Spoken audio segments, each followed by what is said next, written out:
Following one of the most harrowing incidents in recent aviation history, the search for answers continues. Now, the CEO of Air India has spoken out, emphasizing that the probe is still very much ongoing.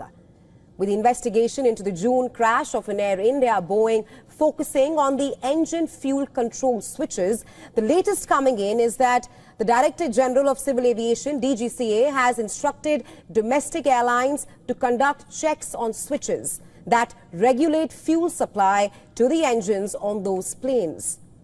The Federal Aviation Administration back in 2018 had flagged the potential disengagement of the fuel control switch locking feature on certain models of Boeing aircraft. Our next report telling you more.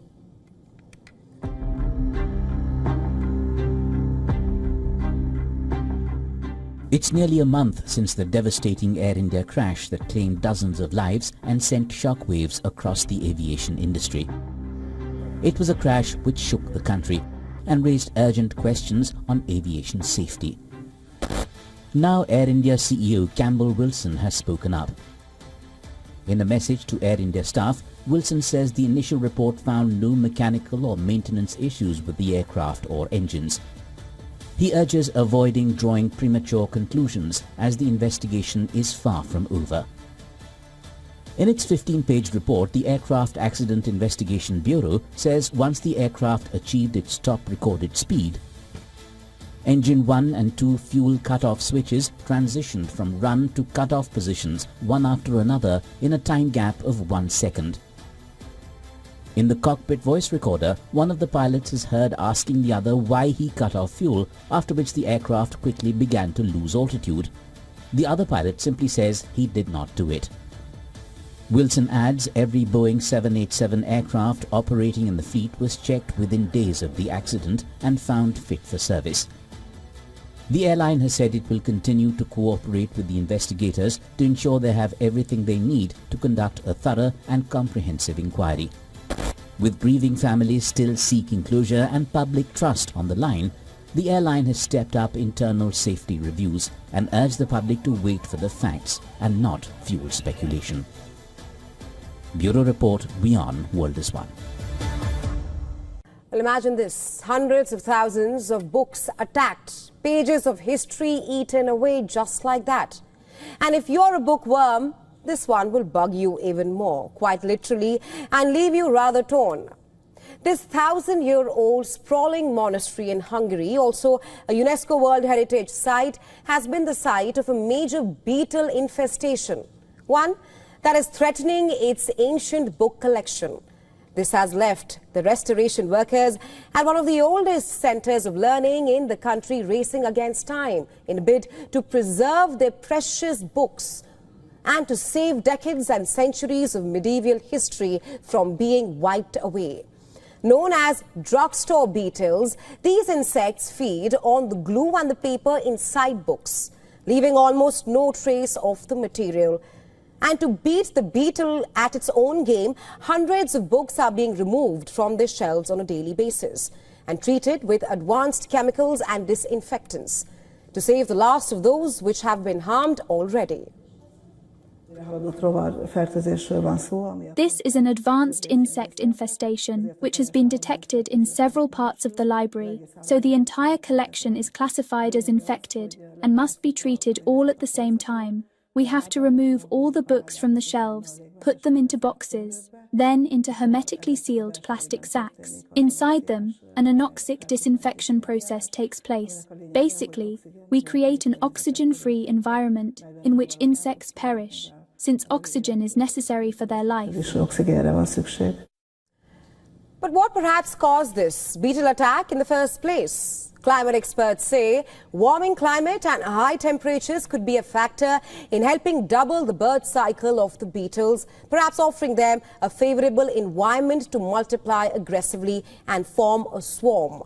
What's more, that this might be just the beginning of many more such infestations and insect attacks in the future, especially in closed spaces.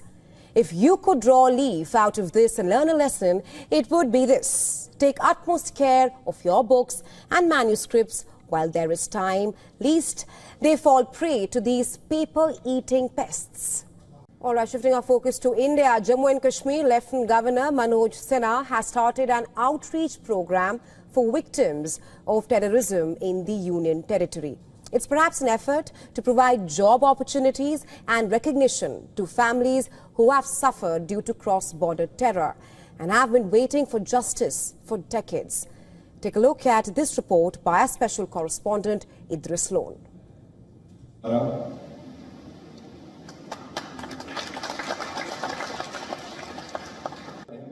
It's been a long wait, finally showing signs of ending.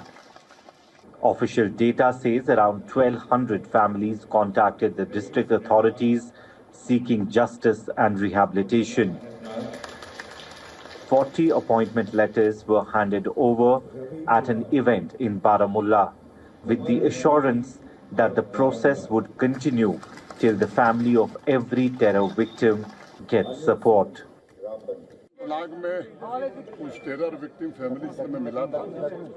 I met a few families who were victims of terror in Anantnag. It was a very emotional moment. There were several innocent people who were victims of terror. We are committed to ensure self-employment for those people and that these people receive the recognition and support they deserve.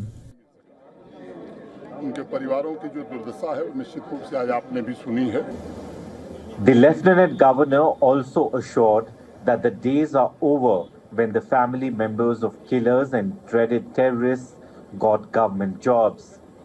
The new initiative offers much needed relief to the people who genuinely need it. My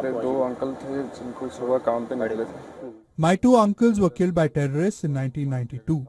Since then, we have been asking for justice. Our case was still going on since then, and we have not been rehabilitated. We want to thank the LG for all the help.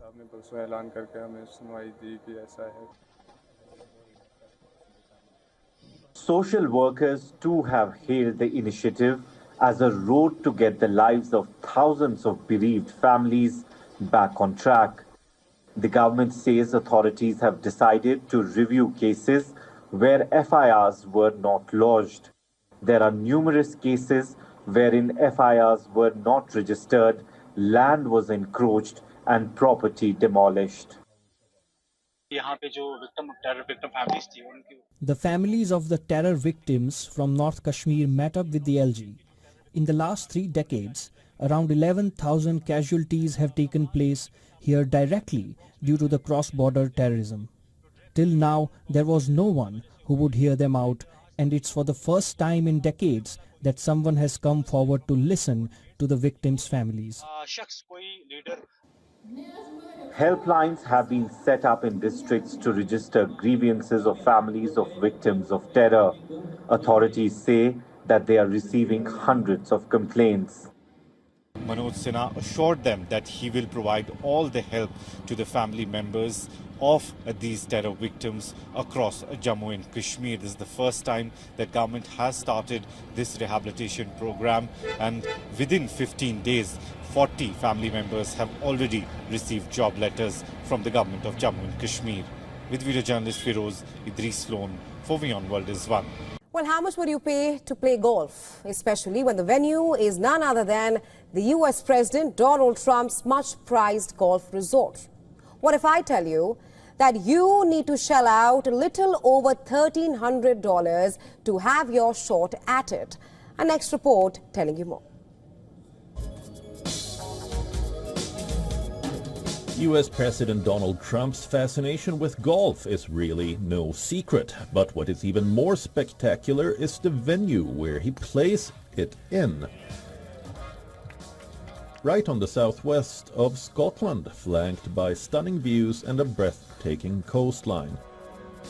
Spanning over 7,500 yards, Trump's Turnberry golf course, one of the 2 owned by Trump in Scotland, is more than just a paradise for lovers of this particular sport. It is an experience of a lifetime.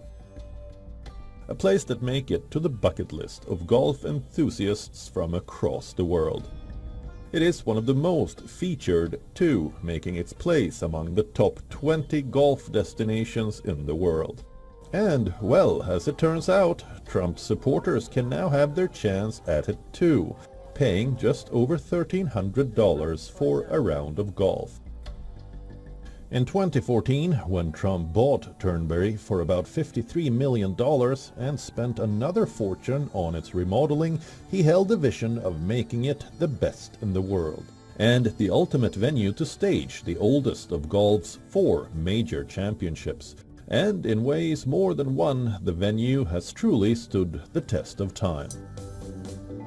Early this year, in March, pro-Palestinian protesters vandalized the venue, spraying "Gaza is not for sale" in huge white letters on the lawn. The group said this is in direct response to U.S. administration's operations in Gaza. And this summer, the president is expected to take a trip to Scotland to open a new 18-hole course at his mini estate as a tribute to his mother and fulfill his long-term dream of hosting the Open for the first time since 2009. Will he be successful in hitting the ball out of the park? Bureau Report, WION World is One.